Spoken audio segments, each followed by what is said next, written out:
Well, week 15, doomed, cursed, injury-ridden. This sport sucks. It's rigged. I hate everything. This has nothing to do with the Lions losing. Let's talk about week 15. There were genuinely so many banger games and so much happened in this week, so I don't want to forget about Thursday Night Football. Let's start here. Falcons, Buccaneers. Criminal choke by the Buccaneers. No team has fallen off harder than the Tampa Bay Buccaneers. You know what's such a bummer about this game for so many reasons if you're a Tampa Bay fan? Mike Evans comes back. He had no contact at practice. People were questioning if he was even going to suit up, and he balled out. 6 receptions, 132 yards. He was amazing. This is fantasy playoffs for a lot of people. I think the biggest story was the fact that Kyle Pitts had 11 receptions, 166 yards, and 3 touchdowns. The 5th best tight end PPR performance of all time. I am not kidding. Of all time. In that top 5, you know who never appears, by the way? Rob Gronkowski nor Travis Kelce. Is that not shocking? Kyle Pitts is top 5 in PPR scoring. Neither of those guys are even in the top 5. Crazy. Bijan was great. I had a bye, so it didn't matter fantasy-wise. You know what's interesting about this game, though, is going into this game, Kirk's kind of been ass. The Falcons have been ass. People didn't expect a lot. But you know what I couldn't stop thinking about before this game kicked off? I couldn't stop thinking about Kirk's, most historic game. Do you guys remember this? October 2024, the Falcons led this crazy overtime game where Kirk would throw for 509 yards and 4 touchdowns. It was a game winner to Kaderil Hodge. And check this out. Forced overtime with a 52-yard field goal by Younghoe Koo. The fall-off of Younghoe Koo must be studied. I remember watching this game and thinking, bro, Falcons, Buccaneers is just cinema. So then when this game rolled around, I was like, oh, it's going to be cinema again. And it was. Buccaneers never should have lost this game. It was just managed so poorly. Shout out to Kirk for playing really, really well. Seems like every once in a while he's able to resurrect that great Kirk Cousins that we know of. And he did it in a game that is truly meaningless for the Atlanta Falcons, but is not meaningless for the Tampa Bay Buccaneers. These games are always so funny to me. How does the team, the Buccaneers, that need to win this to hold that spot and get that playoff spot, they're in tight contention with the Carolina Panthers. How do they choke this game when the Atlanta Falcons have almost no incentive to win it? Everybody wants to win. The coaches want to win. Kirk Cousins want to win. But this was just, I don't know, is it a very impressive performance by the Atlanta Falcons? And the funny thing here I always think about Kyle Pitts is you drafted this guy super high. This is what you're supposed to do with Kyle Pitts. And it feels like the Falcons refused to do it. And then all of a sudden it's like, oh yeah, actually Kyle Pitts was a top 10 pick tight end. Maybe we should give him 12 targets and 3 touchdowns. So, funny game. I really think this was more like, how did Tampa Bay choke this? I think it reflects poorly on the coaching staff, and they have cooled off unbelievably. Some of the good things if you're a Buccaneers fan, Emeka Egbuka, Baker Mayfield's clearly the guy. He's not MVP like we were talking about 5 games in, but it's gotten crazy over there. Let's keep going. I know everybody wants to ask me about Lions-Rams, so I guess I'll just go to Lions-Rams next. I say this every single week, and I won't stop saying it because now I don't have to be a delusional Lions fan. 5 years ago, I would say confidently we would win every game. Obviously, we're going to lose every game. But when you're a shit organization, you have nothing to lose. It doesn't matter, bro. You're going to be ass. Everyone knows you're going to be ass. It's hilarious when you squeak out a win. I remember when Tom Brady and the Patriots went and won a Super Bowl. I'm trying to remember what year they won. I think it was against the Rams, that 13-3 Super Bowl. We beat them in the regular season. We were one of their few losses in the regular season, and I carried that shit up like a trophy. Now that we're good, I actually have to bitch and moan and make excuses and really talk about it. If the Detroit Lions cannot win close games against good teams, it doesn't even matter if we make the playoffs. It literally doesn't even matter. What a sick game for fantasy. What an excellent game from the Detroit Lions. I know that teams are just rubbing their hands together when they play us, though, because our defense is barbecue fucking chicken. We get a 40-piece hung on us, it feels like every single week. Every offensive coordinator is just salivating to light up our defense. Now, this was a good game, a game that we kept semi-close with what I believe to be the best team in the league. That's great. My bigger concern is consistently losing close games to good teams and having no defense. Having no defense won't do you shit in the playoffs. We clearly have an excellent offense. We clearly have excellent playmakers. If we make the playoffs, does it matter? That's what I'm worried about. Now, our next 3 games are so much easier. Our next 3 games are so much easier. So assuming we pull off the sweep and we go 11-6, we should make the playoffs. That's the Pittsburgh Steelers, the Minnesota Vikings, and the Chicago Bears left to play. So we'll see how it goes. I'm going to be honest, too. I'm not even concerned about winning these 3 games. I'm concerned about legitimately competing in the playoffs. That's where I'm at right now. We all know that Amon-Ra St. Brown is incredible. 13 receptions, 160 yards, 2 touchdowns.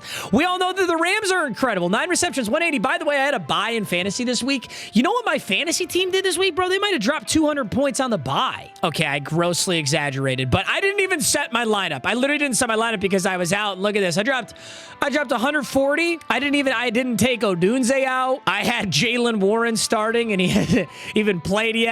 If I had played, I would have won it. Just kidding. That's Holdma. Slawbunnies is Holdma, and he actually kind of went dummy. Okay, so in this round, I'm going to take out my boy to Shats. All right, bet. That brother just got married. I was just at his wedding. Congratulations. Congratulations, Ryan. I know you don't watch my videos, but congratulations. I'm very happy for you. There was a totally bogus touchdown in this where Colby Parkinson was kind of gifted a touchdown that was clearly not a touchdown, but I don't care. I'm not somebody who watches that and just bitches and moans and goes home and cries about it. Like, we lost this game because they scored 41 points on us. It was a bad call, but whatever. It was a bad call. There's a bad call every week, bro. At the end of the day, what needs to be done in the National Football League is a complete overhaul of the refereeing system. That shit is busted. It is whack. It is trash. They got to do something about it. Browns, Bears, certified Shedeur Sanders haters are going to love this game. Shedeur Sanders played like shit. The Browns are ass. We all knew that. This was probably Shedeur's worst performance. You know, the Chicago Bears have a shockingly good defense, too. I feel like when we're always talking about good defenses, we're talking about the Denver Broncos. Rarely are we talking about the Chicago Bears, but the Chicago Bears have a really good defense. This team is better, so much better than anybody anticipated. I still don't think they have what it takes to win deep in the playoffs. I don't think this is a good playoff team. I think their record makes them look... I think their record is overrated. I do not believe they are a 10-4 caliber team. I believe this is a product of their poverty schedule and less a product of how good they are. But I will always root for the Chicago Bears so long as they're not playing the Lions. I love the Bears. I love Ben Johnson. I love Caleb Williams. I just, objectively, I just don't think this is a good playoff team yet. I think they need another year or 2 with Ben Johnson. It's just too difficult to just plug and play a dude in there and go deep in the playoffs. So I view everything through the lens of playoffs now that we are where they are. Ravens-Bengals, this was one of the most shocking games to me this week. How the Cincinnati Bengals, with fully starting Joe Burrow, were unable to put up a single fucking point is crazy. I mean, I watched this Bengals team with Joe Flacco put up like a 40-plus piece. I don't think there was any excuse for how poorly the Cincinnati Bengals played here. Obviously, Joe Burrow's pissed off. I think people are kind of blowing it out of proportion. People are acting like Joe Burrow's going to leave. I don't think there's not a snowball's chance in hell he's leaving Cincinnati. That's my opinion on it, but we'll see. Jamar Chase had a good game. Fantasy implications there. Outside of that, this was ass for the Cincinnati Bengals. And guess what? Baltimore can still make those playoffs. You kind of need a few puzzle pieces to fall into place and you got to win out, but it's definitely possible for the Baltimore Ravens. And if the Baltimore Ravens make it, that's kind of what I mean about the overrated record. If the Ravens and the Bears played in the playoffs, which I know would be the Super Bowl. But if they did, I would take the Ravens any day of the week. And the Ravens are 7-7 and the Bears are 10-4. That's why, to me, this record doesn't mean nearly as much. We'll see. Chargers, Chiefs. Oh my God. It is like the most cursed, doomed season for the Kansas City Chiefs. They haven't had a losing record since 2012 at this point in the season. It's been 13 years since they've had a losing record at this point in the season, and then Patrick Mahomes tore his ACL. It was a super awkward, it wasn't like a malicious hit or anything, it was just an awkward tear. I can't show it because the NFL pulled this video. But yeah, it's no bueno. Kansas City Chiefs played good. Whenever these two teams play, it's always so underwhelming. That's kind of how I feel about Chiefs-Chargers games. In your head, you think Justin Herbert, Patrick Mahomes is going to be this high-scoring game. It rarely ever is. I feel like most Chiefs-Chargers games that I watch kind of go like this. So I won't say it was a good watch, but I will say it's a very commanding win for the Los Angeles Chargers. Think about it this way, guys. The Chargers just beat the two Super Bowl champions, the two dynasties of the last 5 years. They beat the teams that both just played in the playoffs last year. They beat the Eagles and then they beat the Chiefs back to back. That's pretty fucking savage for the Los Angeles Chargers. This is a very, very, very good team. I think Harbaugh was such a good thing for them. Kamani Vidal has proven to be a lot better than I expected, and we already knew that Amarian Hampton was good. And then I think a lot of things that we talked about over these last couple of years was like, nobody can catch the ball, there's no wide receiver one, there's no receivers. All that shit just magically fucking went away. Can we talk about that? You get Keenan Allen back from the Bears. He's old but playing great. You have Trey Harris out of Ole Miss. You have Aronde Gadsden, who nobody was really talking about, has been like the main guy. On top of that, you still have Ladd McConkey, and I don't know the status on Quentin Johnston. I don't know if he's injured, but I don't see him in this depth chart. Regardless, he's actually played really well this year. So Chargers, I think Chargers are kind of a sleeper. I don't think people are talking about them as much as they should be. I think the other end of that stick, and I know I'm a straight up hater, but I don't think the Jaguars are that good.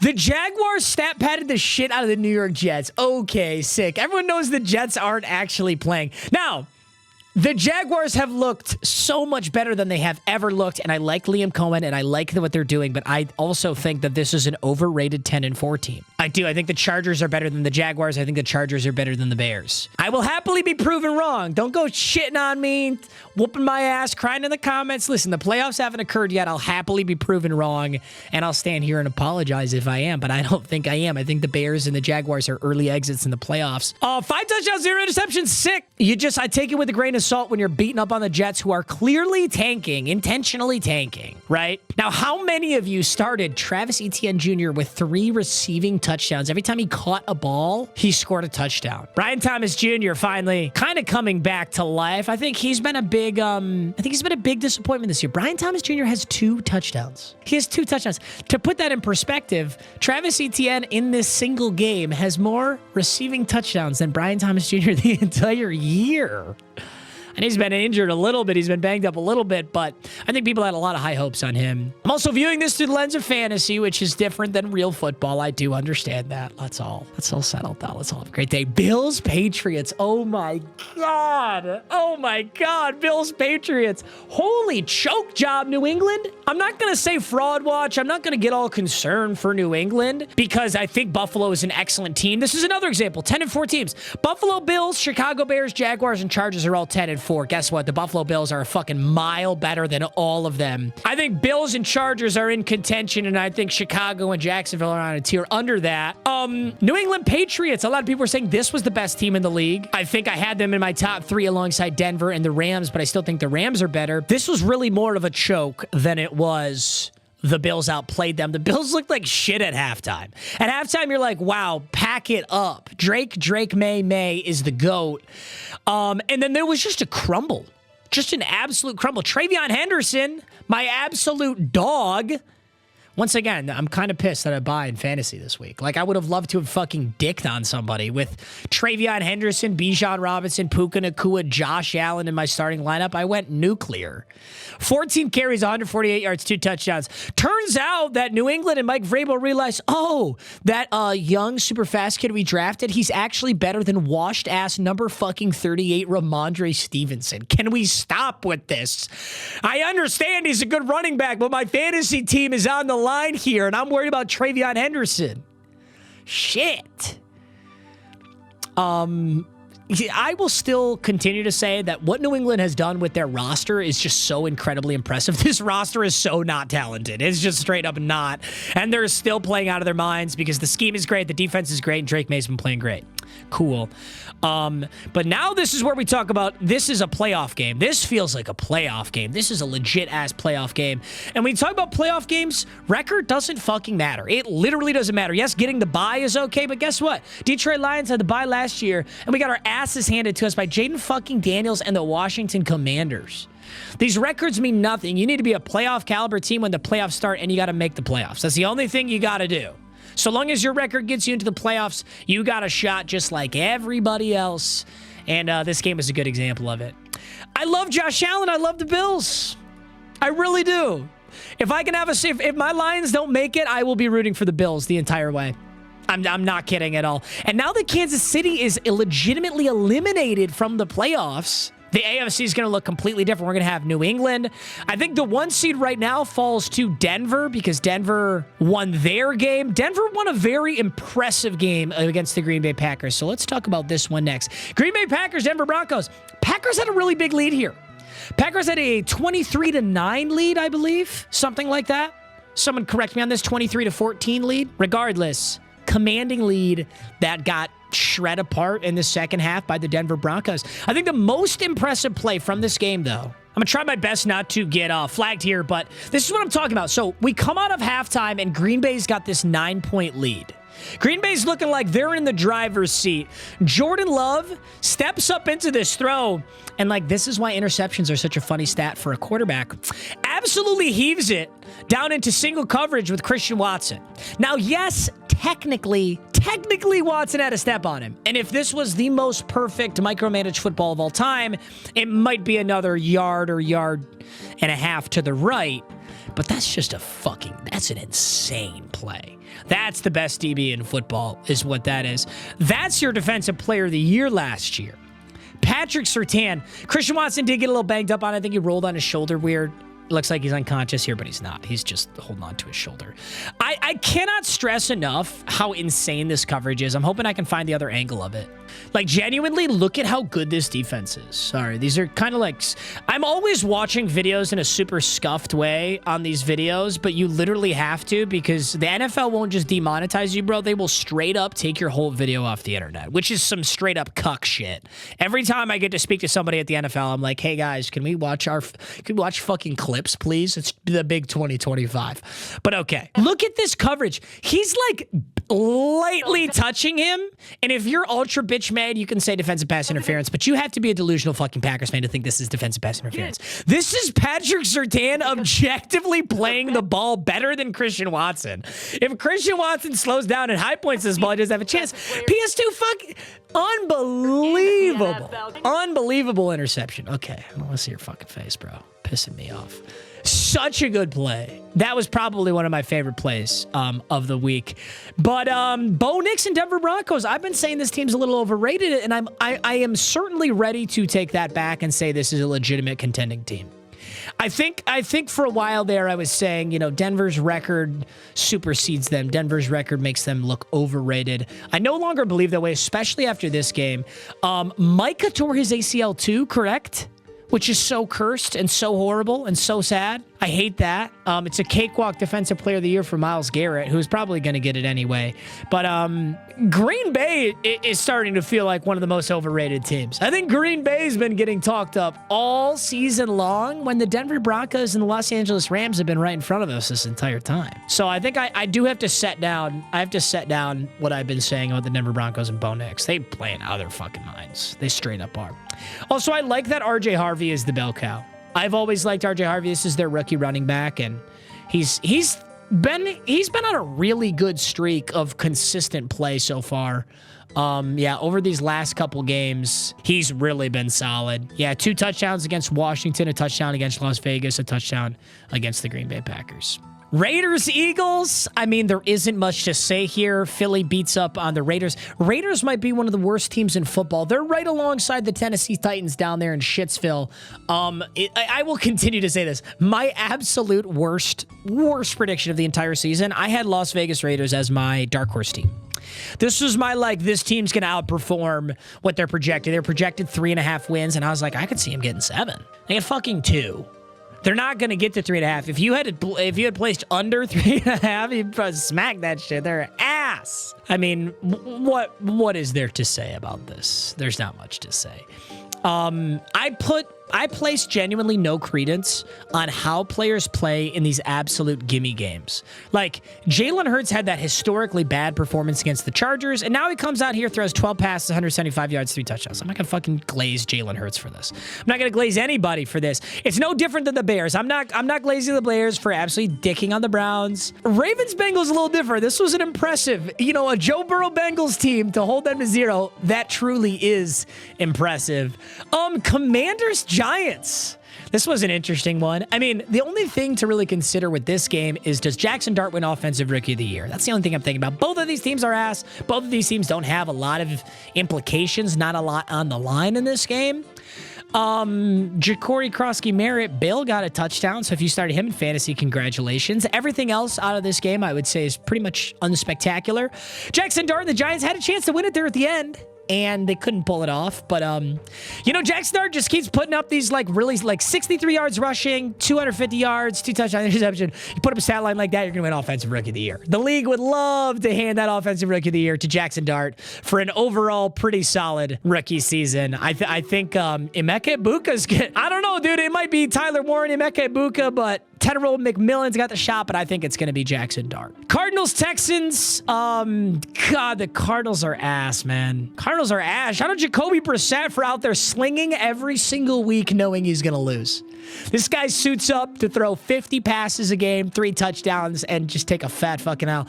I think Houston got out a little bit of that pent-up anger that they had from playing in Arrowhead with no fucking scoring.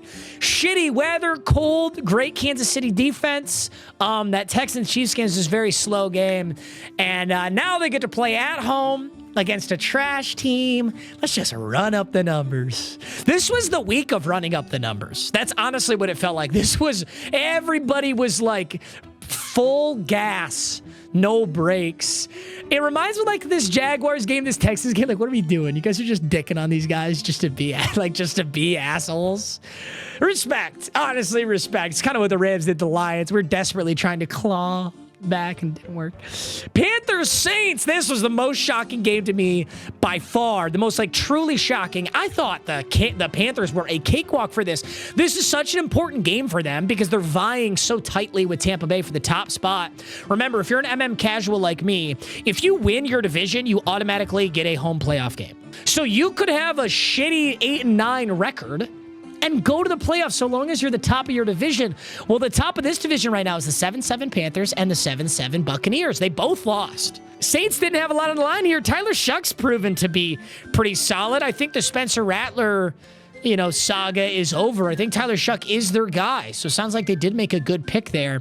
Olave, love to see it. Olave on my fantasy team. Love that he's a wide receiver 1. Love that he keeps getting reps and targets. I can't believe they won this game. Carolina, I think more than anybody, matches their opponent's skill level. You know when people always say you don't want to play down to your competition, or don't let us play down to them. It's like the Carolina Panthers are this seesaw where if they play a really good team, they just beat the fucking Rams. They played out of their mind. They played up to the Rams standard and then proceeded to play down to the Saints standard. And it's weird. I don't know how to describe what's going on in Carolina, but I am really interested to see what happens in the NFC South. I think the NFC South is a really interesting one for me. Here's the standings right now. So AFC, top of the AFC is New England, Buffalo. New England has not secured this AFC spot whatsoever. Buffalo, if they win out, can take this from New England, and it kind of looked like New England was just this clear shot. That's not the case anymore. AFC North is Baltimore or Pittsburgh.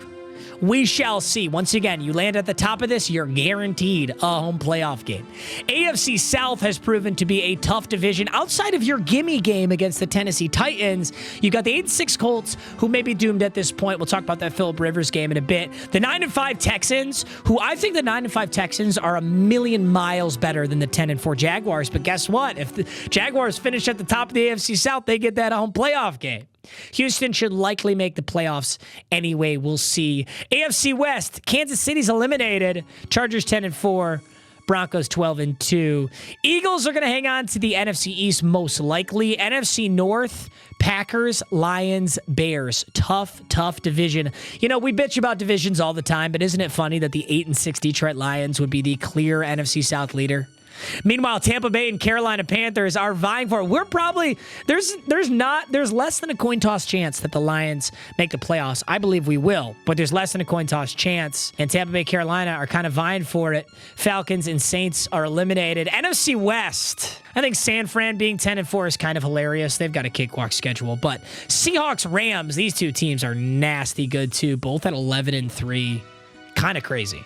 So here's your playoff picture graphics right here. I think these are really fun to look at. So the Rams right now are 1-3 to make the Super Bowl. That's how well they're playing. I'm going to be honest, I can't see a Rams Super Bowl this year. It's not clicking in my head. I can't see it, to be honest with you. I can see a Lions Super Bowl because I'm a delusional fucking fraud, but we've got a 37% chance to make the playoffs and a 7% chance to win our division. Isn't it crazy that the Rams are the highest make Super Bowl odds, and yet their percentage chance to win the division is not that high? We're getting into some nerd shit here. I might be going over the low IQ, room temperature, brainless monkey that listens to this video audio only while doing chores in their house. Yeah, I'm talking to you, you fucking loser. No.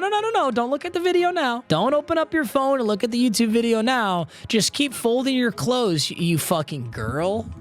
Keep washing those dishes, buddy. Shit. The Phillip Rivers game. I'll tell you what. Seattle Seahawks has one of the best defenses in the league, and it was a really close game. Now, just because it was a close game, this did not mean that Phillip Rivers had a super good game. Phillip Rivers clearly has lost some of the sauce. I mean, I'm not going to shit on him. Like, duh, he's lost some of the sauce. He's 44, and he hasn't played in, what, 3 years, 4 years? Didn't expect a lot out of him. He didn't give a lot. And, I mean, what can you say, really? Daniel Jones was amazing. Daniel Jones was playing out of his mind. And one thing I talked about, you know who takes a big hit out of this outside of the Colts' playoff chances really is Jonathan Taylor. Your running back, barring, like, exigent, insane circumstances, your running back is dependent on your pass game. Your running back is dependent on them not knowing that you're running. The running back position, more than any other position, has no predictability. They're the most product of their environment piece of any NFL game, and that's why they don't get paid any money. You know why wide receivers get paid a fuck ton of money? You know why edge rushers get paid a fuck ton of money? Because you pay the price. You pay the price for the premium that they bring, which is reliable chances to win a game. I watched an entire video on it. You guys probably know what video I'm talking about. There's no way I can paraphrase it well, but you're seeing it right here. When Daniel Jones is not here, when the dual threat quarterback's not here, when no one's scared of play action, when no one's scared of a deep throw, you can bottle up Jonathan Taylor. You can hold Jonathan Taylor to 3.5 yards rushing on 25 carries, a lot of fucking carries. That's a lot of opportunities to make something happen. It just doesn't work that way. I don't know that Prime Barry Sanders does significantly better here. I think he would have done better, but I don't think Prime Barry Sanders with Phillip Rivers at quarterback in this game against the Seahawks really does that much better. And he's on my fucking wall, guys. So let's be real here. Jonathan Taylor looked like he was going to win Offensive Player of the Year, clear as day. Daniel Jones goes down. Colts kind of lose a little bit that steam, and same with his Offensive Player of the Year award. The other end of that Offensive Player of the Year award was in this game. His name is Jackson Smith-Mayenjigba, number 11, and he had 7 receptions for 113 yards. No touchdowns, but they weren't needed. I think what Seattle does so well, better than any other team, is managing a game with their incredible defense. Like, the amount of games that you can watch of Seattle where they really don't get the run game going. They really don't get the pass game going. They're kind of just like managing Jason Myers into range, and then they win the game is really impressive. Jason Myers, 6 for 6 on field goals. Did you start him in fantasy? I think he's fantasy kicker number 2, if not number 1 right now. It's Aubrey, Jason Myers, and Dicker in the top 3 for fantasy kickers. Bars. I should be a rapper, bro. I could never be a rapper because they wouldn't let me say the N-word, and it rhymes with everything. So that's just a crime. What are we talking about? Yeah, the Seattle Seahawks defense. This is a team that I think goes deep in the playoffs solely based off of their defense. If their offense can play 6 out of 10 football and their defense keeps playing the way it does, they go deep in the playoffs just solely based off of that. Seattle's defense is so fucking good. That's what I really have to say about that. Vikings, Cowboys. Okay, JJ McCarthy. I'm going to give it over JJ McCarthy. JJ McCarthy has responded to playing like shit and getting shit on by stringing together some very solid games since he's come back.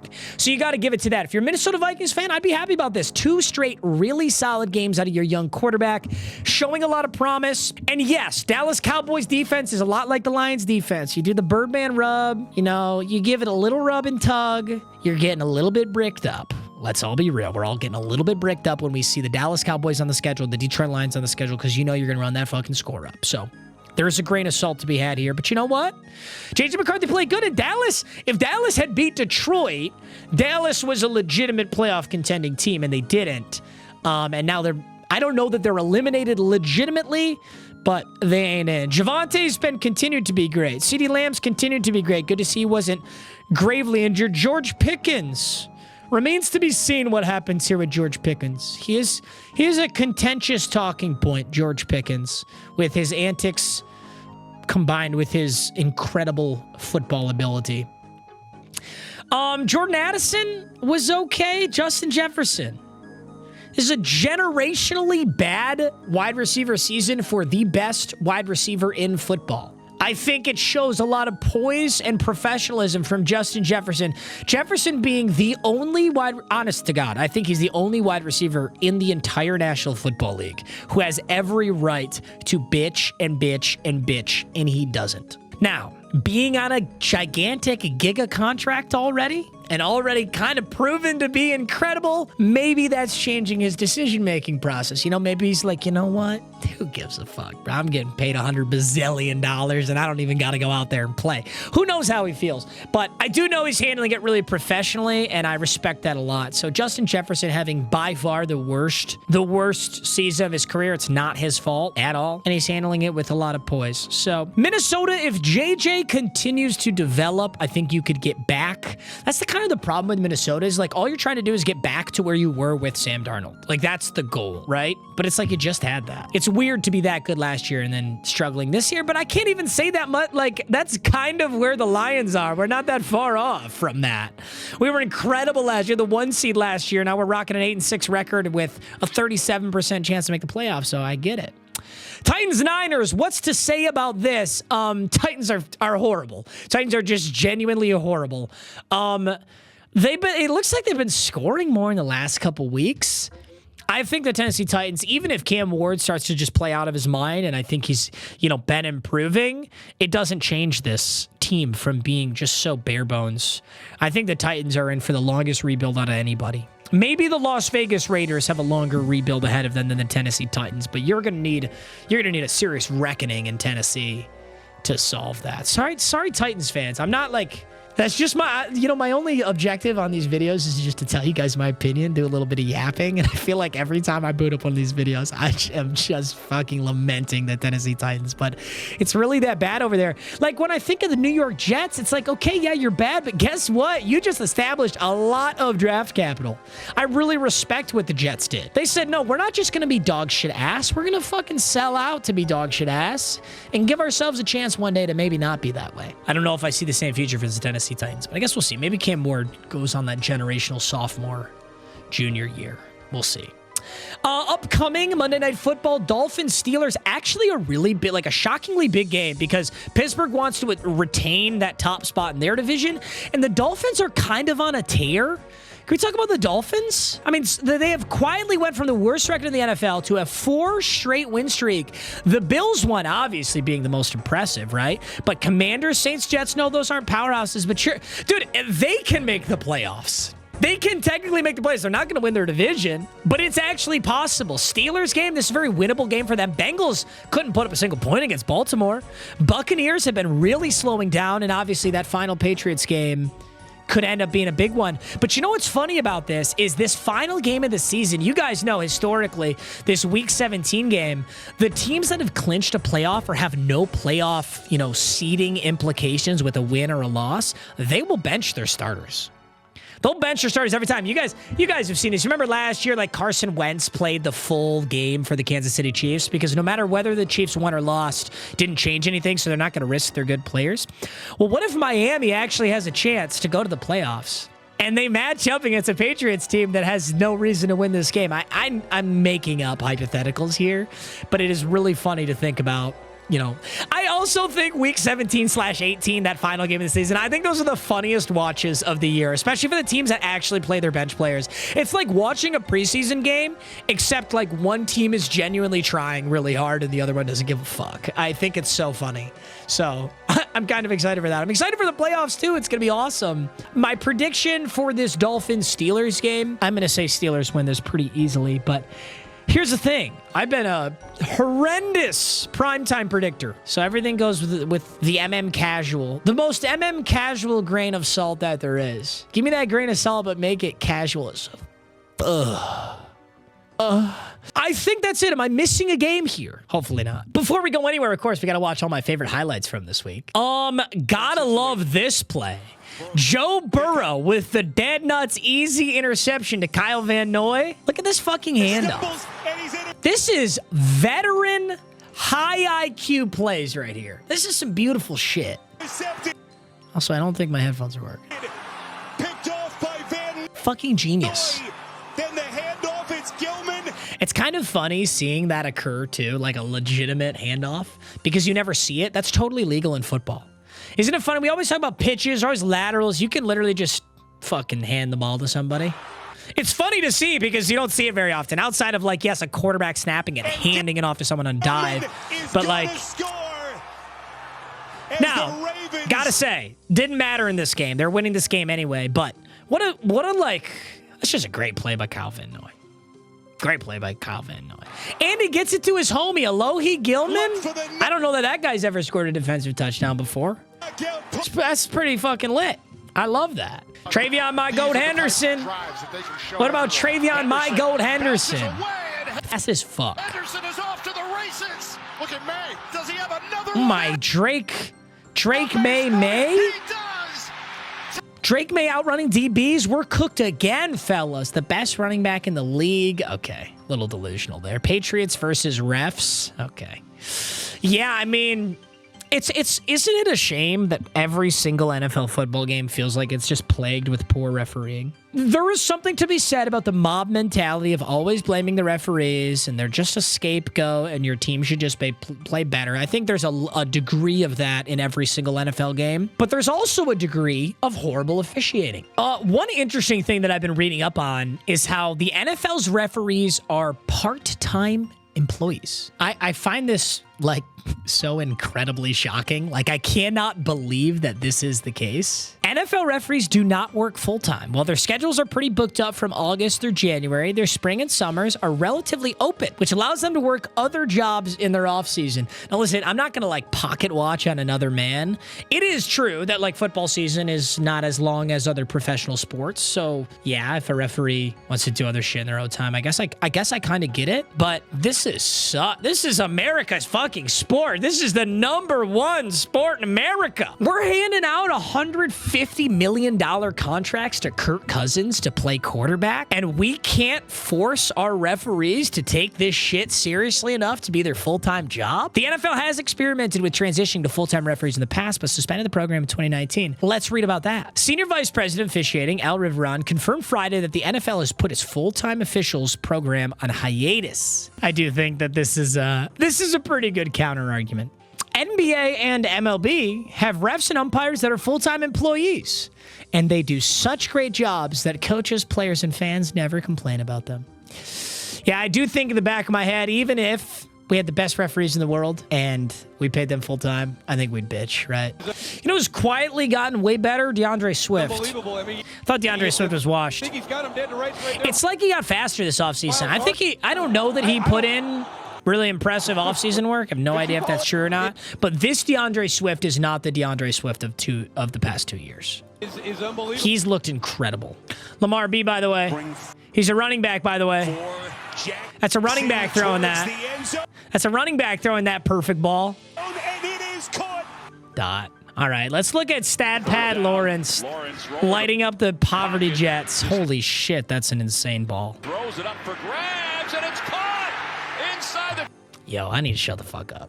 That's insane. 20-yard line park. Holy shit. Washington. Bro, my Madden player can't make that throw. Somehow got open. I don't know how. It's a 33-yard gain. Damn. Damn. Oh my god. Okay, shit. Myles Garrett got his 21st sack. After almost 70 years, Myles Garrett fans can finally say he's playing better than TJ Watt. Congratulations. You know, I think we got to stop doing this in this world, man. You see Myles Garrett get his 21st sack, and your first thought is to talk shit and compare him to your favorite player. And then 400 other mouth-breathing monkeys agree with you. I wish TJ Watt was this good. How about we just gas up the freak show athlete? Hey, TJ, that's how you get chipped and still make a play. TJ and Micah would have complained about being held. God, fuck you guys. I hope he breaks the record. I agree. He might get 25. I hope so. He is balling out. He's been amazing. Wow. We've got a little Shedeur Sanders glaze. Great job by I definitely didn't see Shedeur this. Sanders right here, just running down the middle of the field. That Damn. kind of that old Tampa. That is a ball. That is a ball. Need to see him on a good team, bro. He's actually special. That is an interesting thought experiment. I'm going to be honest, it is. Because when you think about it, bro, Shedeur Sanders drafted in the 5th round. What kind of value did your NFL team get out of their 4th round pick? I know in the 3rd round, we took Isaac Tesla. He's a fucking dog. I don't know who we took in the 4th round. I don't even remember. Who did we take in the 5th round? I don't know either. But could we have taken Shedeur Sanders? Now, my team, Jared Goff's still playing great. We don't need him. But how many teams could use a Shedeur Sanders right now? Would he be better somewhere else? Indianapolis Colts? What if the Colts had taken him? Now, they already had Daniel Jones and Riley Leonard, so, like, you can't predict injuries, but it would be interesting to see what he'd be doing on a really good team. That being said, though, he really had a horrible game, so we gotta be real on both ends. Will Campbell pulled up in the I Heart Drake Maye shirt. And Michael for the shirt. That's Drake Maye. Performative male final boss. Performative male final boss. Want to go, Rita? Yeah, we get it, Mac. You're in great shape, bro. You're in touch with nature and shit. Quit flexing on me, bro. This is always fun. Top 20 fantasy point leaders. McCaffrey being number 1. McCaffrey had fallen, I think, in a lot of drafts because I think a lot of people just figured we were over it. We were over the McCaffrey era. But now that every 49er in existence was like injured the whole season, holy shit, you're seeing what a true bell cow running back is. McCaffrey's number 1, Josh Allen, Jonathan Taylor, Jahmyr Gibbs, Njigba Mahomes. Now, keep in mind, this was before the Sunday game, so I'm sure that this just shifted just a little bit. I think Achane being that high is most shocking to me outside of Jackson Smith and Njigba. In terms of where players were drafted, though, Njigba is clearly... Jackson Smith and Njigba was clearly the number 1 steal of this year's fantasy football drafts. I think everybody else that's in these top 20, for the most part, was known to be a solid player. Puka Nacua was a high pick. Jalen Hurts always a high pick. I think George Pickens certainly performed better than his average draft position by a lot. Trey McBride consistently was like the 2nd tight end off, so I'm with that. Amon-Ra's very early pick. James Cook is a very early pick. You know, there's actually less outperformers in this list than I expected. Jackson Smith and Njigba being the clear, like he was like, what, 3rd round guy for most people, 4th round maybe? Out of the top 20, I've got Josh Allen, I've got Bijan Robinson, I've got Puka Nacua. I like my odds to win it this year. I really do. I won it. I won the whole thing last year. I might go back-to-back on him. I might just go back-to-back on him. Puka Nacua, 277 receptions, most through 40 games in NFL history. I hope he breaks every record. I hope he plays for 10 more years and breaks every record. We shall see. The number 1 in Pro Bowl voting was Drake Maye. How quickly things change. Don't you ever fucking forget that at the start of this season, I said this was the best quarterback in his class. Don't you ever forget it. MVP probably goes to Stafford now, by the way. I shouldn't say that. It literally changes every week, but it's Stafford right now. Okay, gentlemen, what can I say? You're so handsome. I love you so much. I hope you're having an amazing day. I hope your day continues to be great. And if your day isn't great, that's okay, because me and Black Santa are coming. Me and Black Santa are coming to drop you off in OTPHJ. All right, boys. I love you. Thanks so much as always. I'll see you in the next one. Peace.